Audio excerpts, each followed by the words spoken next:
Pemirsa, penanganan kasus dugaan kekerasan fisik dan seksual di Panti Asuhan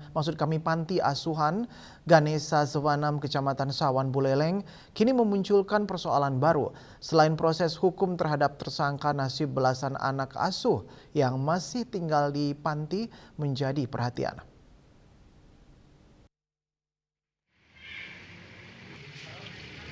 Di tengah proses hukum yang berjalan, tercatat masih ada 18 anak asuh yang tinggal di Panti Asuhan Ganesa Savanam.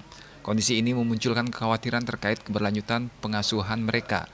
Tim kuasa hukum tersangka Gede Pasek Suardike meminta pemerintah tidak tergesa-gesa mengambil keputusan membekukan panti tanpa solusi yang jelas bagi anak-anak tersebut. Boleh dibekukan, itu haknya pemerintah membekukan. Tetapi anak-anak ini siapa yang mempertanggungjawabkan? Mau ditelantarkan lagi dengan atas nama kemanusiaan? Atau mau diambil alih? Atau mau dioper ke orang lain? Ini kan bukan barang. Nanti bisa diuji lah.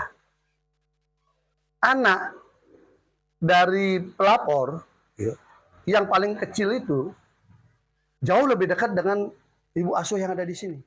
Menurut Pasek, penanganan kasus tidak hanya berfokus pada aspek hukum, tetapi juga harus mempertimbangkan dampak sosial dan psikologis terhadap anak-anak asuh.